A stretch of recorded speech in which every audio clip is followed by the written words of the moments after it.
सारा कर्जा है तो गणेश चतुर्थी पर क्या करें, अगर किसी काम में लगातार सफलता नहीं मिल रही है तो गणेश चतुर्थी पर क्या करें, अगर कन्याओं का विवाह नहीं हो रहा है तो गणेश चतुर्थी पर क्या करें, हर चीज कर करके परेशान हो गए हैं लेकिन सक्सेस नहीं आ रही है तो गणेश चतुर्थी पर क्या करें। लेकिन उससे पहले जान लेते हैं कुछ नियम कि गणेश जी पे क्या क्या चढ़ाना चाहिए और क्या क्या नहीं चढ़ाना चाहिए। आप लोगों को पता है कि गणेश जी को दूर्वा घास अत्यंत प्रिय है। अभी आप कहोगे दीदी इसमें नई बात क्या है, ये तो सभी लोग जानते हैं कि गणेश जी को दूर्वा घास बहुत ज़्यादा प्रिय है, लेकिन आप लोग एक गलती कर जाते हो। इसी प्रकार से आपको ठीक ठाक पूजा का फल नहीं मिलता है। आप लोग गणेश जी की स्थापना तो कर रहे हो, पूजा अर्चना वंदना नित्य प्रतिदिन कर रहे हो, सुबह पूजा कर रहे हो, शाम को भी पूजा कर रहे हो, भोग भी लगा रहे हो, लेकिन आप गलती कर रहे हो। और वो गलती क्या है, गणेश भगवान जी को जो भी दूर्वा घास चढ़ाई जाती है वो उनके शीश पे चढ़ाई जाती है। दूर्वा घास कभी भी गणेश भगवान जी के पैरों पे नहीं चढ़ाई जाती। विशेष तौर पे ध्यान देने वाली बात है कि दूर्वा घास कभी भी गणेश जी के पैरों पे नहीं चढ़ानी चाहिए। दूसरी बात जो आप लोगों को शायद पता ना हो, दूर्वा घास से संबंधित ही बात है कि दूर्वा घास हमेशा जड़ रहित ही चढ़ानी चाहिए।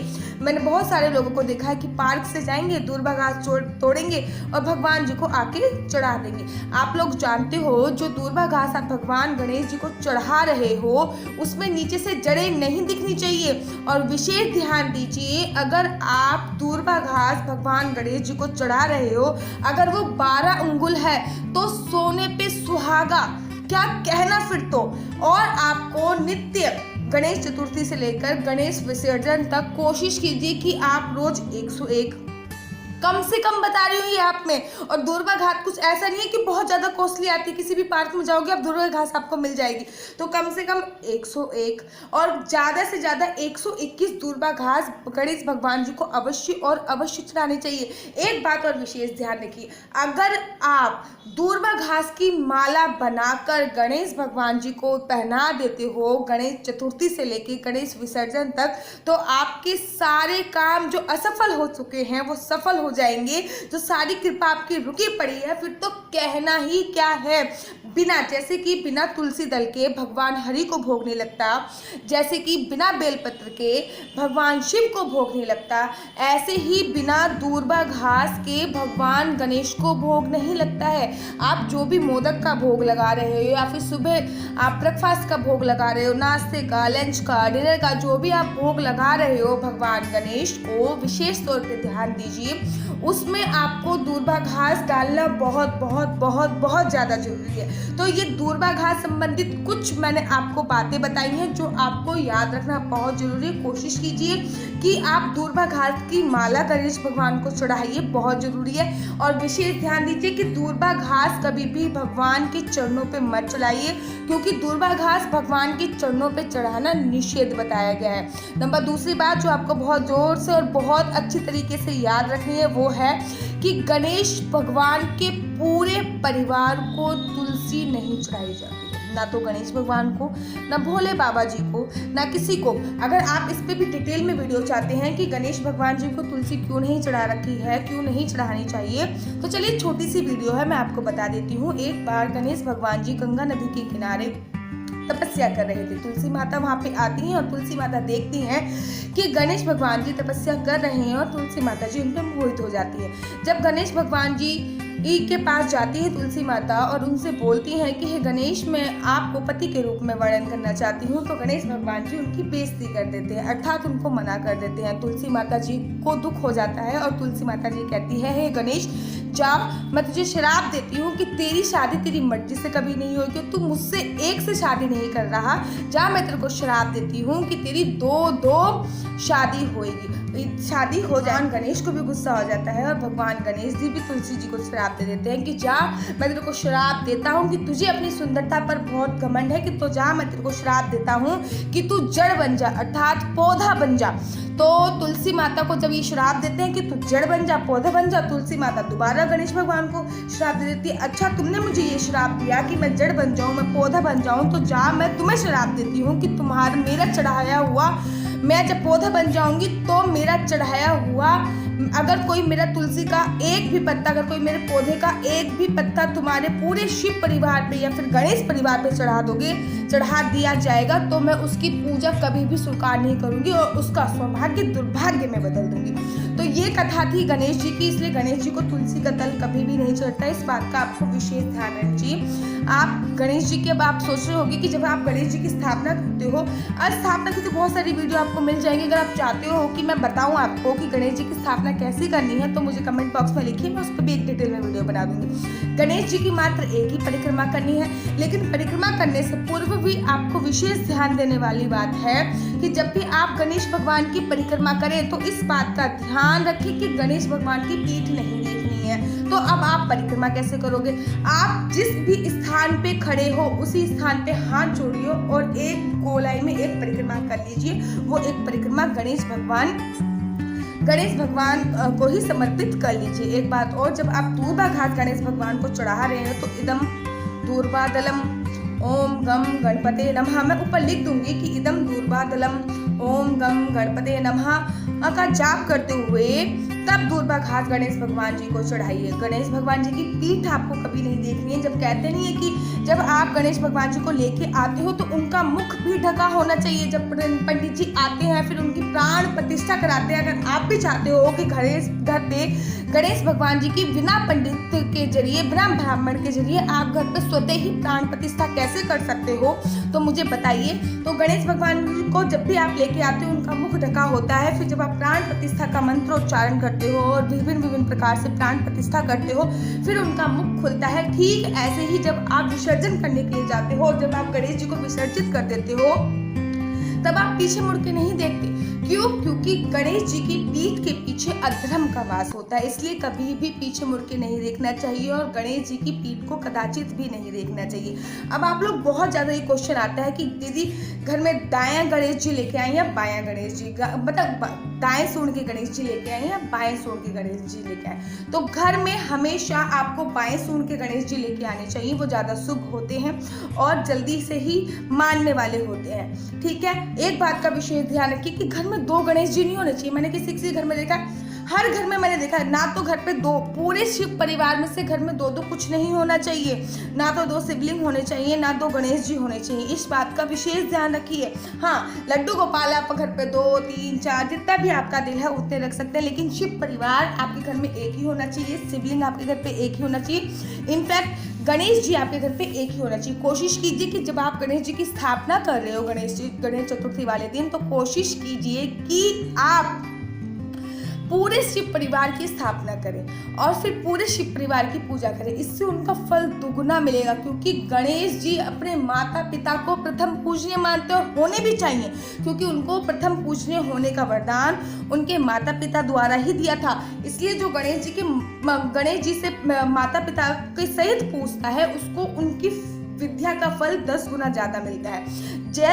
जो भी आपको गणेश चतुर्थी से लेकर गणेश विसर्जन तक जितने भी दिन आपको गणेश भगवान की पूजा अर्चना वंदना करनी है, विशेष ध्यान दीजिए इस दिन काले या नीले वस्त्रों का बिल्कुल भी सेवन न कीजिए, अर्थात न काले वस्त्र पहनने हैं न नीले वस्त्र पहनने हैं। और एक बात और ध्यान दीजिए, अगर आपने गणेश जी के भगवान के पास एक अखंड ज्योत जरूर जलानी है। जितने भी दिन के आपने गणेश जी रखे हैं, चाहे वो 10 दिन के हैं, चाहे वो 11 दिन के हैं, चाहे वो 5 दिन के हैं, चाहे वो 7 दिन के हैं, चाहे वो 1 दिन के हैं, चाहे वो 2.5 दिन के, जितने भी दिन के आपने गणेश जी रखे हैं उनके पास एक अखंड ज्योत जलानी है। अंधेरे में किसी भी मूर्ति को नहीं छूना चाहिए। किसी भी भगवान की मूर्ति को अंधेरे में छूना वर्जित होता है। यहाँ पे आपने गणेश जी की स्थापना करी है, वहीं पे आपको जमीन पे कुछ भी चद्दर वद्दर बिछा के आपको रात्रि को वहीं पे सोना है। घर पे लहसुन प्याज का सामान नहीं बनना है। गणेश जी का जो भी भोग होना है वो बिना लहसुन प्याज के बनना है। इस बात का विशेष ध्यान रखना है आपको। अब मैं आपको बताती हूँ कि अगर आपके पास बहुत सारा कर्जा है, लेकिन इससे पहले एक विशेष बात आपको बता देती हूँ कि गणेश चतुर्थी वाले दिन कभी भी चांद के दर्शन नहीं करनी चाहिए। आपको पता ही होगा कि श्री कृष्ण जी ने भी गणेश चतुर्थी वाले दिन चांद के दर्शन कर लिए थे। अगर आप इस पे भी डिटेल में वीडियो चाहते हैं कि गणेश चतुर्थी वाले दिन चांद के दर्शन क्यों नहीं करने चाहिए, आखिर उस दिन क्या रीजन होता है कि चांद के दर्शन नहीं करने होते हैं, अगर आप उसमें भी डिटेल में वीडियो चाहते हो तो मुझे कमेंट लिखिए, मैं जरूर उसमें डिटेल में वीडियो बनाऊंगी। गणेश चतुर्थी वाले दिन गलती से भगवान श्री कृष्ण जी ने चांद के दर्शन कर लिए थे तो उन पे एक इल्ज़ाम लग गया था, मणि चुराने का इल्ज़ाम लग गया था, साथ ही साथ उन पे एक मृत्यु का भी इल्ज़ाम लग गया था। अगर आप इस पे भी डिटेल में वीडियो चाहते हैं तो मुझे बताइए, लेकिन विशेष तौर पर ध्यान रखिए कि गणेश चतुर्थी वाले दिन आपको चांद के दर्शन नहीं करने हैं, ठीक है ना। लेकिन जो भी जिस चीज़ के लिए मना करो ना उस चीज़ के लिए मन बड़ा उतावला सा हो जाता है। ऐसा मेरे के एक किसी ने मेरे को कमेंट किया कि दीदी आप जिस चीज़ के लिए मना करती हो ना उस चीज़ के लिए फिर बाद में मन बड़ा उतावला सा हो जाता है। तो चलिए अब मैं आपको कुछ उपाय बता देती हूँ जो आपको गणेश चतुर्थी से प्रारंभ करने हैं और जाते जाते गणेश भगवान जी आपको इस विघ्न से जरूर और जरूर छुटकारा दिलाते चले जाएंगे। नंबर 1, कर्जा मुक्ति के लिए। अगर आपके पास भी बहुत सारा कर्जा है और कर्जा मुक्ति के लिए आप कुछ ढूंढ रहे हो तो फिर आप गणेश जी की स्थापना जरूर कीजिए। गणेश जी को आप मीठा का भोग अवश्य लगाइए, जैसे कि मोदक का भोग हो गया, लड्डू का भोग हो गया। गणेश चतुर्थी से आप ये प्रारंभ कर सकते हैं कि मोदक का और या फिर लड्डू का भोग जरूर लगाइए हर बुधवार को। कर्ज मुक्ति के लिए मैंने आपको बताया कि गणेश भगवान जी को मोदक या लड्डू का भोग लगाइए। चलिए अब आपको दूसरा बताती हूँ कि अगर धन नहीं आ रहा है, जैसे कि आपके पास बहुत सारा धन है लेकिन आपका धन किसी ने ले रखा है, किसी ने कर्जा ले रखा है, वो आपको दे नहीं रहा है, मतलब धन की कृपा नहीं हो रही है, धन नहीं आ रहा है, तो आप गणेश भगवान जी को गुड़ और घी का भोग लगाएं और उस गुड़ और घी का भोग लगाने के तत्पश्चात उसको गाय को खिलाना है, उसको स्वयं ग्रहण नहीं करना है। गणेश भगवान जी को गुड़ का और घी का भोग लगाने के बाद उसको आपको गाय को खिलाना है, उसको स्वयं ग्रहण नहीं करना। इस बात का विशेष और विशेष ध्यान रखना है। गणेश चतुर्थी के दिन हाथी को अगर चारा खिलाते हैं तो किसी भी प्रकार का जो वास्तु दोष आपके घर पे होता है वो दूर होता है। जैसे कि बहुत सारे लोगों का होता है कि दीदी किचन में वास्तु दोष है, क्या करें, यहाँ पे वास्तु दोष है क्या, तो कुछ भी मत करो। अगर पूरे घर में कहीं ना कहीं वास्तु दोष है तो गणेश चतुर्थी वाले दिन आप जाइए और हाथी को हरा चारा खिलाइए, इससे किसी भी प्रकार का वास्तु दोष दूर हो जाएगा। साथ ही साथ गणेश भगवान जी पर दूर्वा घास चढ़ाने पे किसी भी प्रकार का वास्तु दोष दूर हो जाता है। अगर आपके शत्रु बहुत है, अगर आपको लगता है कि हमारे शत्रु बहुत जाता है तो गणेश भगवान जी पे लाल रंग का फूल चढ़ाइए, इससे आपके शत्रु आपके मित्र बन जाएंगे और धीरे धीरे आपकी शत्रुता खत्म हो जाएगी। अब धन प्राप्ति के लिए, किसी भी काम में हम सक्सेस नहीं हो रहे हैं तो धन प्राप्ति के लिए क्या करें, गणेश स्तोत्रम का पाठ करें या फिर भुवनेश्वरी चालीसा का पाठ करें। गणेश चालीसा का भी पाठ कर सकते हैं। साथ ही साथ आपको गणेश जी को ऐसे स्थापित करना है जो गणेश जी कमल पे बैठे हों। माना जाता है कि कमल पे माँ लक्ष्मी का वास होता है और जब हम गणेश जी की पूजा अर्चना वंदना करते हैं, गणेश चतुर्थी से प्रारंभ करते हैं, तो हम कमल पे बैठे हुए जब गणेश जी की पूजा अर्चना वंदना करते हैं तो माँ लक्ष्मी भी प्रसन्न होती है और जब माँ लक्ष्मी प्रसन्न होती हैं तो वो गणेश जी के साथ मिलकर हमारे घरों में धनों का भंडार भर देती है। अब जिन भी कुंवारी कन्याओं का विवाह नहीं हो रहा है तो विवाह के लिए वो क्या करेगी, कन्याओं के लिए है, पुरुषों के लिए भी बताऊंगी कि लड़कों को क्या करना चाहिए, लेकिन ये कन्याओं के लिए है कि जिन भी कुंवारी कन्याओं का विवाह नहीं हो रहा है वो गणेश चतुर्थी से लेकर गणेश विसर्जन तक विशेष ध्यान दीजिए। मालपुआ नित्य बनाइए, रोज बनाइए, एक मालपुआ बनाने में कुछ नहीं जाएगा। मालपुआ बनाइए और गणेश भगवान जी को भोग जरूर लगाना है। अब जिन भी पुरुषों का विवाह नहीं हो रहा है, अर्थात जिनके विवाह में बाधा उत्पन्न हो रही है, पुरुषों का विवाह नहीं हो रहा है, उनको क्या करना है, आपको लवण अर्थात घी लेना है, आपको गुड़ लेना है, घी लेना है और वो गणेश जी को आपको भोग लगाना है। गुड़ और घी का गणेश जी को भोग लगाना है और वो किसी सांड को खिला देना है या फिर गौ, मतलब कोई भी गोवंश को आपको खिला देना है। जब आप गणेश जी को वो भोग लगाओगे तो ओम गणेशाय नमः करके वो भोग लगाना है, जिससे आपकी सारी की सारी विवाह संबंधित परेशानी हो रही है, विवाह में जो बाधा उत्पन्न हो रही है वो दूर होंगी। अब मैं आपको वो उपाय बता रही हूँ कि लोग कहते हैं कि दीदी हम डिप्रेशन में जा रहे हैं, हमारा मन नहीं कर रहा है। जैसे कि अब बहुत सारे बच्चे हैं, यंग जनरेशन तो पता नहीं कितनी डिप्रेशन में जा रही है, कितनी डिप्रेशन में जा रही है। अगर आप उसके लिए योग अभ्यास भी चाहते हो तो मुझे बताइए, मैं आपको बताती हूँ कि मेडिटेशन कैसे करेंगे या योग अभ्यास के क्या नियम है, क्योंकि मैंने डॉक्टरेट करी है नेचुरोपैथी एंड योग में, तो मैं आपको उसमें भी एक डिटेल में वीडियो बना के दिखा सकती हूँ कि भैया कौन से आपको क्या क्या करने हैं। लेकिन फिलहाल आप गणेश चतुर्थी से संबंधित उपाय मैं आपको बता रही हूँ, तो उसी से संबंधित मैं आपको बात बता देती हूँ कि अगर आपका मन नहीं लग रहा किसी भी चीज़ में, अगर आप डिप्रेशन में जा रहे हो या फिर पढ़ाई करने वाले बच्चे हैं या फिर व्यापारी हैं, तो उनको क्या करना है, हरे रंग के गणेश जी स्थापित करने हैं। हो सके तो दूर्वा घास से ही गणेश जी बना लीजिए और दूर्वा ही उनको चढ़ा दीजिए, फिर तो सोने पे सुहागा ही हो जाते हैं। अब आप देखिए गणेश जी को जैसे भगवान शिव हैं, जैसे कि भगवान हनुमान जी हैं, उनको सिंदूर अति प्रिय है, वैसे ही गणेश भगवान जी को भी सिंदूर अति प्रिय है। क्यों अति प्रिय है? क्योंकि जो सिंदूर है वो भगवान शिव के भगवान शिव के तेज से प्रकट हुआ है। तेज से तारा धातु प्रकट हुआ था, अर्थात मरकरी प्रकट होती और उसी से सिंदूर प्रकट हुआ था, तभी वो सभी देवी देवताओं को चढ़ता है, क्योंकि वो भगवान शिव के तेज से प्रकट हुआ था। और सिंदूर लगाने से अर्थात लाल चंदन लगाने से फेस पे भी चमक आती है, फेस पे भी ग्लो आता है। तो भगवान गणेश को सिंदूर लगाइए, सिंदूर का चोला चढ़ाइए। गणेश चतुर्थी वाले दिन बहुत बहुत बहुत ज़्यादा शुभकारी होता है। अगर हो सके तो इस मंत्र का जाप कीजिए, सुंदरम शोभनम रक्तम सौभ्य सुख वर्धनम। दोबारा बोल देती हूँ, स्क्रीन पे भी लगा देती हूँ, सिंदूरम शोभनम रक्तम सौभाग्य सुख वर्धनम, सिंदूरम शोभनम रक्तम सौभाग्य सुख वर्धनम। ये मंत्र का जाप करते हुए आप भगवान को सिंदूर समर्पित कर सकते हो। भगवान शिव के तेज से प्रकट होने के कारण भगवान गणेश को ये अत्यधिक प्रिय है।